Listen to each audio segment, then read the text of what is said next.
మహాద్భుత దృశ్య కావ్యం అంజీ లేకపోతే ఈ 150 అప్పుడే అయిపోయి రాజకీయాలకు ముందే 150 పూర్తి అయిపోయి అలా అదొక దారిలో వెళ్ళేది అది ఆయన ప్రస్థానం.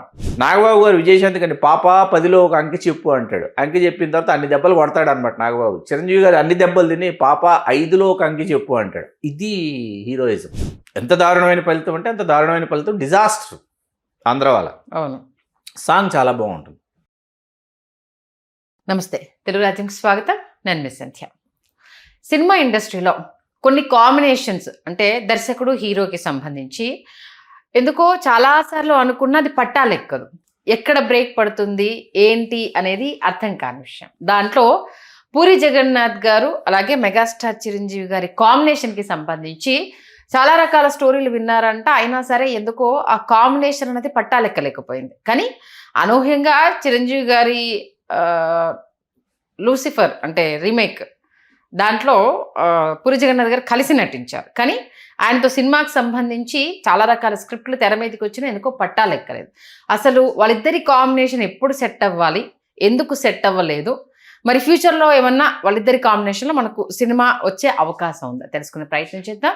చరిత్రకారులు, సినీ రాజకీయ విశ్లేషకులు చిలాగ శ్రీకాంత్ గారు మనతో ఉన్నారు. ఆయన మాట్లాడాలి. శ్రీకాంత్ గారు నమస్తే అండి. నమస్కారం సంధ్య గారు. గతంలో పూరి జగన్నాథ్ గారు మెగాస్టార్ చిరంజీవి గారి కోసం ఆటో జానీ అని ఏదో స్క్రిప్ట్ రాసుకున్నారు. అంతా ఓకే అయిపోయింది, ఎందుకో అది ఆగిపోయింది అనేసి వినడం జరిగింది.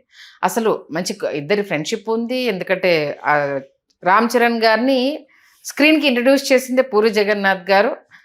ఓ రేంజ్లో ఆయన్ని చూపించడం జరిగింది. అంటే ఆల్మోస్ట్ ఆ ర్యాప్ అనేది అద్భుతంగా ఉందని తెలుస్తుంది. ఎందుకని అంటే కొడుకుతో సాధ్యమైంది, అంతకంటే ముందున్న తండ్రితో ఎందుకు సాధ్యం కాలేదు? వాస్తవానికి ఏంటంటే మనం ఆటో జానీ 150 సినిమా కావాలి. 150 సినిమా ఆటో జానీ రీమేక్, కత్తి రీమేక్ కాదు, ఆటో జానీ అవ్వాలి. ఆటో జానీ ఫస్ట్ హాఫ్ విని చిరంజీవి గారు ఎగ్జైట్ అయిపోయి ఓకే చేసేసారు. సెకండ్ హాఫ్ అసలు వర్కౌట్ కాల, అంటే చేయలేకపోవడంతో అటకెక్కింది. మీకు నాగబాబు గారిని డైరెక్ట్ చేశారు పూరి జగన్నాథ్ గారు. పవన్ కళ్యాణ్ గారితో పరిచయం అయ్యారు. రామ్ చరణ్ని పరిచయం చేశారు. వరుణ్తో సినిమా చేశారు. ఇలా మనం తీసుకుంటే ఓవరాల్గా ఏంటంటే ఫ్యామిలీలో ఆల్మోస్ట్ వాళ్ళందరినీ కవర్ చేసేసినట్టు. అల్లు అర్జున్తో 2 సినిమాలు చేశారు. ఇట్లా తీసుకుంటే వీళ్ళందరూ కనిపిస్తారు. చిరంజీవి గారితోనే ఇంకా సినిమా చేయలేదు ఆయన. విచిత్రం కదా, చాలా విచిత్రం. ఆయన చిరంజీవి గారి అభిమాని. అసలు చిరంజీవి గారి సినిమా షూటింగ్ చూసి అభిలాష సినిమా ఛాలెంజ్, ఈ 2 సినిమాల షూటింగ్లకి చెప్పా పెట్టకుండా, మరీ ముఖ్యంగా అభిలాష్కి అయితే అసలు వెళ్ళిపోయి షూటింగ్ మొత్తం అసలు ఉదయం నుంచి సాయంత్రం వరకు జనంలో ఒకటిగా పూరి జగన్నాథ్ గారు చిరంజీవి గారిని, కోదండరామిరెడ్డి గారిని, కేఎస్ రామారావు గారిని చూసి, లోక్ సింగర్ సినిమాటోగ్రఫర్ వీళ్ళని చూసి అసలు సినిమా పరిశ్రమకు వెళ్ళిపోవాలని బలంగా నిర్ణయించుకుంది. ఆ సమయంలో వాళ్ళది నర్సీపట్నంలో జగన్నాథ్ టూరింగ్ టాకీస్ వాళ్ళది. అక్కడి నుంచి ప్రయాణం ప్రారంభమైంది పూరి జగన్నాథ్ గారు. అట్లా చిరంజీవి గారి సినిమాలు అక్కడి నుంచి చూస్తూ పెరుగుతూ సినిమా పరిశ్రమకు వచ్చి దర్శకత్వ శాఖలో ఆయన సుశిక్షితుడై ఆ తర్వాత దర్శకుడిగా మారి ఇన్ని రకాల ఆయన ప్రయాణాల్లో ఏంటంటే ఆయన శ్రీకృష్ణుడు ఫ్రమ్ సురభి కంపెనీని కూడా ఒక స్క్రిప్ట్ చేసుకున్నాడు చిరంజీవి గారి కోసం. అది ఏమైందో తెలియదు, పట్టాలెక్కల. ఆటో జానీ అదో దారిలో వెళ్ళిపోయింది. మధ్యలో మీకు చిరంజీవి గారి దగ్గర ఓకే ఆల్మోస్ట్ అయిపోయినటువంటి కథ ఆంధ్ర వాళ్ళ.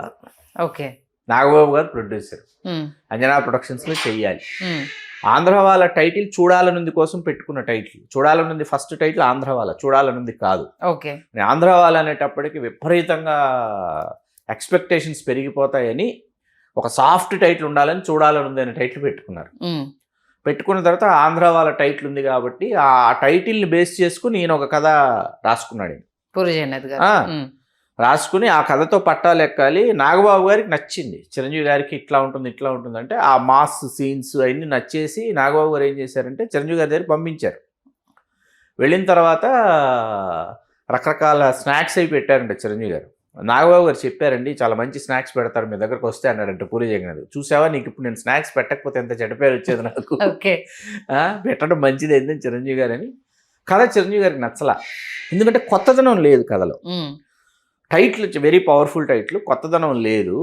దాంతో చిరంజీవి గారు ఆలోచించారు, చేద్దామా వద్దా, కొత్తదనం లేదు, రొటీన్గా ఉంది. అందులో ఉన్న కొత్తదనం ఏదైనా ఉంది అంటే ఫ్లాష్ బ్యాక్లో వచ్చే ఫాదర్ క్యారెక్టర్.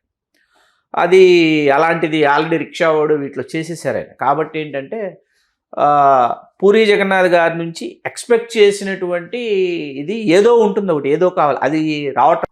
మీకు చిరంజీవి గారికి సినిమాకి సంగీతం చేయాలన్నది సంగీత దర్శకుడు చక్రి కళ. ఓకే. చక్రి గారు చిరంజీవి గారి బ్లడ్ బ్యాంక్ పంజాగుట్లో ఉండేది, హిందీ నగర్లో, ఇక్కడ కాదు, మన రోడ్ నెంబర్ 1 జూబ్లీ హిల్స్ ఇక్కడ కాదనమాట, జూబ్లీ హిల్స్ చెక్ పోస్ట్ దగ్గర కాదు, అక్కడ ఉండేది. అక్కడికి వచ్చి బయట చక్రి వెయిట్ చేస్తున్నాడు. ఒక ఆడియో క్యాసెట్ తయారు చేశాడు చక్రి, చిరుకానుక అని చెప్పేసి. అది అప్పట్లో ఆడియో క్యాసెట్ పెద్ద హిట్. ఆడియో క్యాసెట్ వల్ల అతను మ్యూజిక్ డైరెక్టర్ అయ్యాడు. చిరంజీవి గారి మీద కొన్ని పాటలు తయారు చేశాడు చక్రి. చిరంజీవి గారికి ఎప్పటికైనా చెయ్యాలని చెప్పి చక్రి చేసుకున్న ట్యూను, చక్రి చేసిన పాట నైరే నైరే నైనైరే బాబా వచ్చి చక్రి చిరంజీవి గారి కోసం చేసుకున్న సాంగ్ అనమాట. చిరంజీవి గారి కోసం చేసుకున్న ట్యూన్ అది. అది చిరంజీవి గారు ఏదో ఒక సినిమాకు వాడదాం మనం, నువ్వు తొందరపడి ఇచ్చేకు, నీకు ఎప్పుడు అవకాశం ఇవ్వాలి నేను చెప్తాను అనేటప్పటికీ ఈ ఆంధ్ర వాళ్ళ టైటిల్, ఆంధ్ర వాళ్ళ కథ, ఈ చక్రి చేసిన పాట ఇవన్నీ కూడా జూనియర్ ఎన్టీఆర్కి అప్లికబుల్ అయ్యాయి.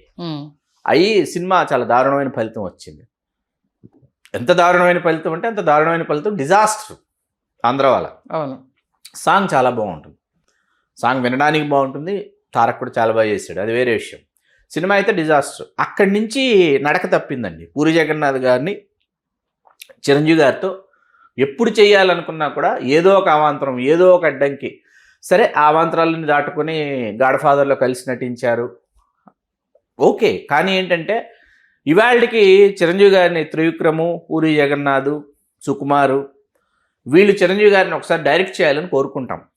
ఎందుకు కోరుకుంటారు అభిమానులు అంటే, వాళ్ళు చిరంజీవి గారిని నిజంగా అభిమానించి చిరంజీవి గారిని నిజంగా ప్రేమించినటువంటి దర్శకులు, రచయితలు వీళ్ళు చిరంజీవి గారిని ఎట్లా ప్రజెంట్ చేస్తారు అనేటటువంటి ఒక ఆలోచన, ఒక ఆశ అయితే అభిమానుల్లో ఉన్నాయి. ఎందుకంటే ముగ్గురు స్కూల్ని ముగ్గురు డిఫరెంట్ వేస్. ఒకరు హీరోని ఓ రేంజ్లో చూపించేవాళ్ళు, ఇంకొన్ని హీరోని డైలాగ్స్ తోటి ఆ స్మూత్ నరేషన్లో త్రివిక్రమ్ గారి స్టైల్ ఆఫ్ ఎలా ఉంటుందో చూడాలనుకునేవాళ్ళు. ఇక సుకుమార్ గారి గురించి ప్రత్యేకంగా చెప్పాల్సిన వీళ్ళిద్దరికన్నా వైవిధ్యభరితంగా ఆయన ఉంటారు. నిజంగా వీళ్ళ ముగ్గురు చేతిలో చిరంజీవి గారు పడితే ఎలా ఉంటుంది అన్న ఆలోచన అద్భుతంగా ఉంది. లేదు, జరగాలండి. ఇప్పటికే చాలా ఆలస్యం అయిందని అనిపిస్తుంటుంది నాకు, కానీ జరగాలి ఈ పాటికి. ఓకే. ఎందుకు జరగాలి అంటే, మాకు మా జనరేషన్ మాకేంటంటే చిరంజీవి గారు సంగీతం శ్రీనివాసరావు గారితో చేయలే. అవును. బాలు మహేంద్ర గారి దర్శకత్వంలో చేయలే. కెమెరామెన్గా బాలు మహేంద్ర గారు పనిచేశారు, కానీ చిరంజీవి గారి సినిమాలకి ఆయన డైరెక్షన్లో చిరంజీవి గారు చేయలేదన్నది ఒకటి ఉండిపోయింది. సరే, మణిరత్నం గారు వచ్చారు వెళ్ళారు ఇలాంటివి జరిగినాయి. శంకర్ గారు ఏంటంటే ఆయన తన తమిళ సినిమా ఏది చేసినా దానిని తెలుగు డబ్బింగ్ అయిన తర్వాత ఆ ప్రమోషన్కి హైదరాబాద్ వచ్చిన ప్రతిసారి శంకర్ గారు ఏంటంటే చిరంజీవి గారితో సినిమా చెయ్యాలని చెప్పి ఆయన ఎక్స్ప్రెస్ చేస్తుండేవారు. అది సాధ్యపడలా. ఒక దశలో రజనీకాంత్ గారు చిరంజీవి గారికి చెప్పి శంకర్ డైరెక్షన్లో నువ్వు చెయ్యాలని ఇంతవరకు ఆండాయస్ డిస్కషన్ జరిగింది అది. సరే, ఆ తర్వాత శంకర్ గారు ఆయన అప్డేటెడ్ కాలేదా, లేకపోతే ఆయన పాత కథల్ని మళ్ళీ తీసుకుంటున్నాడా కాసేపు పక్కన పెడితే, ఆయన ఉధృతంగా ఉన్న సమయంలో ఆయన చిరంజీవి గారి అభిమాని ఆయన శంకర్ గారు. ఆయన చిరంజీవి గారితో చెయ్యాలని చాలా ఉవ్విళ్ళూరారు. వీళ్ళది ఎవరితో చిరంజీవి గారు చేయలే, అది ఉండిపోయింది. ఆ తర్వాత ఏంటంటే వీళ్ళు మన తెలుగు వాళ్ళు కదా, వీళ్ళు మన తెలుగు సినిమాని కొన్ని మలుపులు తిప్పినటువంటి దర్శకులు వీళ్ళు. ఒక్కొక్క మలుపు దగ్గర ఒక్కొక్కరు కనిపిస్తారు మనకు. త్రివిక్రమ్ ఒక మలుపు దగ్గర కనిపిస్తే పూరి గారు ఒక మలుపు దగ్గర కనిపిస్తారు, సుకుమార్ గారు మలుపు తిప్పినటువంటి దర్శకులు వీళ్ళతో చిరంజీవి గారు చెయ్యాలని ఉంటుంది. రాజమౌళి గారు మిస్ చేశారు. రాజమౌళి గారిది గాడ్ ఓన్లీ న్యూస్. అది ఎప్పుడు జరుగుతుంది, ఎలా జరుగుతుంది, ఏంటి అన్నది. ఎందుకంటే విజయబాబు రెడ్డి గారి నిర్మాతగా రాజమౌళి గారు చిరంజీవి గారిని డైరెక్ట్ చేయాల్సింది ఎప్పుడో డైరెక్ట్ చేయాలి విజయేంద్ర ప్రసాద్ గారి కథతో. అది అప్పుడే సాధ్యపడలా. అది విజయబాబు రెడ్డి గారికి హెవీగా అనిపించింది. అది ఆయనకి అర్థం అవ్వాలా. అంటే విజయేంద్ర ప్రసాద్ గారు చెప్పిన కథకి ఆ రాజమౌళి గారు దాన్ని ఎట్లా హ్యాండిల్ చేస్తారు ఏంటి అనే దగ్గర విజయబాబు రెడ్డి గారికి అందకపోవడంతో అది పట్టాలెక్కల. లేకపోతే ఇవన్నీ ఎప్పుడో, ఈ కళలన్నీ ఎప్పుడో సాకారం అయిపోయి మా మహాద్భుత దృశ్యకావ్యం అంజీ లేకపోతే ఈ 150 అప్పుడే అయిపోయి, రాజకీయాలకు ముందే 150 పూర్తి అయిపోయి, అలా అదొక దారిలో వెళ్ళేది అది ఆయన ప్రస్థానం. అది అక్కడ నడక తప్పింది. యాక్చువల్గా కొరటాల గారి చేతిలోనే ఒక అద్భుతం జరుగుతుందేమో అనుకున్నాము, బట్ అది మిస్ అయిపోయింది ఆచార్య. అసలు ఎక్స్పెక్టేషన్స్ పీక్ లో ఉండే కొరటాల గారి డైరెక్షన్ అనేసరికి ఆయన బ్యాలెన్స్ చేయలేకపోయారండి. కొరటాల శివ గారు ఆయనకి చిరంజీవి గారి ఇమేజ్ని బ్యాలెన్స్ చేయటం అనేది, అంటే మీకు ఏమైందంటే ఆ కథలో మీకు ఎప్పుడైతే రామ్ చరణ్ని తీసుకొచ్చిన తర్వాత ఏమైపోయిందంటే రామ్ చరణ్ స్క్రీన్లో రామ్ చరణ్కి ఎక్కువ మనం షేర్ ఇవ్వాలా, చిరంజీవి గారికి ఎక్కువ షేర్ ఇవ్వాలా, ఎట్లా బ్యాలెన్స్ చేయాలి అన్న దగ్గర ఏమైపోయిందంటే కథ కానీ మరొకటి కానీ ఇంకోటి కానీ ఏంటంటే పూర్తిగా మరుగున పడిపోయినాయి.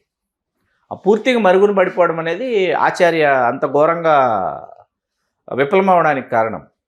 రొడ్డకొట్టు డైలాగ్స్, పాఠాలు చెప్పడానికి వచ్చాను అనుకున్నారా, గుణపాఠాలు అవన్నీ ఏంటంటే ఆ దశ కాదండి, ఆ దశ దాటేశారు చిరంజీవి గారు. ఆ దశ దాటి వేరే దశకి వెళ్ళిపోయారు ఆయన. వెళ్ళిపోయినప్పుడు ఏంటంటే ఒక కొత్త సౌండింగ్ ఆయన నుంచి ఎక్స్పెక్ట్ చేస్తున్నారు ఆడియన్స్. అది వీళ్ళు అర్థం చేసుకోవాలి, అర్థం చేసుకుని రాయాలి ఆయన కోసం. పూరి జగన్నాథ్ గారితో కమింగ్ డేస్ లో అంటే ఎప్పటి వరకు ఆ సినిమా అనౌన్స్ అవ్వచ్చు ఏమోనండి, మరి ఎదురు చూస్తున్న మాట వాస్తవం. ఇప్పుడు ఇందాక నేను కొత్త ధ్వని, కొత్త డైలాగులు, ఈ పదాలన్నీ నేను ప్రయోగించిన తర్వాత మీకు నేను ఉదాహరణలు చెప్పకపోతే బాగోదు. ఇప్పుడు కొండవీడి దొంగ సినిమాలో నాగబాబు గారు చిరంజీవి గారి వాళ్ళ ఫస్ట్ కాన్వర్జేషన్లో ఇద్దరు ఫైట్ ఉంటుంది, ఇమ్మీడియట్ ఫైట్. నాగబాబు గారు విజయశాంతి గారిని పాప 10లో ఒక అంకె చెప్పు అంటాడు. అంకె చెప్పిన తర్వాత అన్ని దెబ్బలు కొడతాడు అనమాట నాగబాబు. చిరంజీవి గారు అన్ని దెబ్బలు తిని పాప 5లో ఒక అంకె చెప్పు అంటాడు. ఇది హీరోయిజం. అట్లాగే సింహం నరసింహం మోహన్ బాబు గారి క్యారెక్టరు, ఎవడరా నువ్వు, ఏ కులం నీది అంటాడు. నాయకుడు ఎప్పుడు కులంలోంచి పుట్టాడు, జాతిలోంచి పుడతాడు అంటాడు చిరంజీవి గారు. ఆ టైంకి ఆ సౌండింగ్ ఏంటంటే ఆయన క్యారెక్టర్ని ఎలివేట్ చేసినటువంటి రాక్షసుడి సినిమాలో రివాల్వర్ తీస్తాడనమాట. ఎవరు, కన్నడ ప్రభాకర్. దించు విఆర్ నీ రివాల్వర్లను గుళ్ళకి, నన్ను చూస్తే చెమట పట్టుంటుంది ఈ పాటికే అంటాడు. This is the elevation of heroism అనమాట. ఓకే, ఎందుకంటే ఇప్పుడు పూరి జగన్నాథ్ గారికి హిట్ అవసరం కాబట్టి విజయ్ సేతుపతితో కొంచెం బిజీగా ఉన్నారు. ఇన్ కేస్ అది హిట్ అయి మళ్ళీ కనుక ఆయన ట్రాక్ ఎక్కారనుకోండి, ఆయనతో అదే ప్రాబ్లం. హిట్ అయితే తర్వాత మళ్ళీ ఫట్ అంటున్నాడు అన్ని సినిమాలు. స్మార్ట్ శంకర్ ఒక అద్భుతంగా చేసి తెలంగాణ ఆత్మని పట్టుకుని ప్రతి పాత్ర అద్భుతంగా తెలంగాణ యాస మాట్లాడి మీకు డబుల్ స్మార్ట్లు మరొకటి ఇంకోటి ఇన్ని సేమ్ రొటీన్ రుద్దేస్తానంటే జనాలు స్మార్ట్ అయిపోయారు. అండ్ బ్యాక్ టు బేసిక్స్ అండి. ఆ బ్యాక్ టు బేసిక్స్కి వెళ్తేనే కథలు వస్తాయి, పాత్రలు పుడతాయి. బ్యాక్ టు బేసిక్స్కి వెళ్లకుండా మనం ఉన్న చోటే కూర్చొని మనం వండేస్తామంటే రాదు అది. Okay, not only Puri Jagannadh గారు, మీరు చెప్పిన లిస్ట్ చాలా ఉంది, చాలా పెద్ద లిస్ట్. ఇప్పుడు ఆయన ఎలా వాడుకుంటే అది వాళ్ళలో ఉన్న దర్శక ప్రతిభ కావచ్చు, చిరంజీవి గారిని వాడుకుంటే ఇంకా ఇంకా అద్భుతంగా ఆయనలో ఉన్న నటన ఇంకా బయటకు వస్తుంది అనేది కావచ్చు, రెండు తేడితెల్లమవుతాయి. మంచి విశ్లేషణ అందించారు. ధన్యవాదాలు శ్రీకాంత్. ధన్యవాదాలు సంధ్య.